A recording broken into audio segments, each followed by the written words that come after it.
Today I will be teaching you how to find the circumcenter, orthocenter, and the centroid of a triangle. These are the points we will be using. I will now teach you about the circumcenter. This is the point of all the perpendicular bisectors intersecting. First, you must find the midpoint. To find the midpoint, you average both x's of both points, and you average both y's of both points. We used AC and BC as examples. The midpoint of AC is 3 halves and 5, and the midpoint of BC is 3 and 3 halves. These are the midpoints on a graph. Second, you need to find the slope and that slope's reciprocal.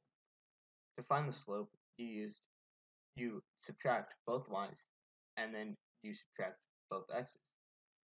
We used AC and BC again as examples. As you can see here, AC's slope is negative 2 over 7, and BC's slope is 5 over 4. But we need the reciprocal, so we find their opposites. So the reciprocal of AC is 7 over 2. It goes from negative to positive, and the reciprocal of BC is negative 4 over 5, which we flipped those and made it negative. Next, we need to find the perpendicular bisector. We do this by using this equation. We plug the reciprocal of the slope in for m, and we plug the midpoint in for x and y. If you solve the m and x and multiply them, you will get these. And if you subtract 21 over 4 from 5 and negative 12 over 5 from 3 halves, you will get 39 over 10 and negative 1 over 4. And you will plug b in for those equations. That will make the equations look like this. Here is the perpendicular bisectors shown on the graph. Next, we need to find x. We do this by setting the equations equal to each other. This is the equation it would look like if you used AC and BC. You must find the common denominator for each of the fractions, which you would get by multiplying everything by 20. This is the equation that you'll get after doing all these steps. You can add 5 to each side, which will get you 83 equals 86x. And then you divide 86 on both sides, which gives you 83 over 86 equals x. Next, we need to find y. To find y, it is really easy. You just plug x in for the x and for the first equation. This will get you this whole equation, which you can simplify and get y equals 269 over 86. Here's the circumcenter on a graph. Now I will explain the orthocenter. This is the point of where all the altitudes or heights intersect. First, you need to find the slope and reciprocal of that slope, like we did in the first step, which would make AB 37 and the reciprocal of BC negative 4 over 5. Now we must find the altitude line. Right here, we plugged in the reciprocal to that first equation we had. But now we have to plug in the other point on the triangle in for x and y.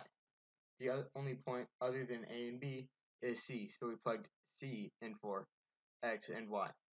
This gave us B, which we plugged in again to form the equation y equals 3 over 7x plus 13 over 7. We did the same thing for B and C, except we had to use A. Now we must find x. Again, like last time finding the circumcenter, we find x by putting each equation side by side and setting them equal to each other. By doing this, this gets us the x, which is 89 over 43. Now all that's left to do is to find y, which is the exact same as the last circumcenter problem. To do this again, you plug in x for the x in the first equation that we were working on. This gets you the y, which is 118 over 43. So that would make the orthocenter 89 over 43 and 118 over 43. Finally, I will explain the centroid, which is the point that intersects all of the medians. First, you must find the midpoint. We used AB and BC as examples. We highlighted the midpoints in blue. Next, you must find the slope. You do this by taking the midpoint of AB and doing the first equation, this equation, with the coordinates of C to get 3 over 11. Next, you must find the slope-intercept. We plug in the slope m for m and the first equation that we've been using in everything, and then use the coordinates of C again and plug the x in for x and the y in for y, which gets us 29 over 11 for B. We then plug in B, which makes the whole equation y equals 3 over 11x plus 29 over 11. Finally, we find another equation. We do steps 1 through 4 all over again, but with 3 different points. This time, I use BC to A. This gets us the equation y equals negative 9 over 10x plus 21 over 5. Then we set them equal to each other and get x, which is 4/3, and plug x into the first equation, which gets us y, which is 3. So you have the centroid, 4/3, and 3. There's a second method as well. This method is way easier. It's just averaging them. So you do all the coordinates of the vertices, A, B, C, and take their x's and average them, and take the y's and average them. These are the x's, these are the y's, which gets us 4/3 and 3 again. That is it. Adios.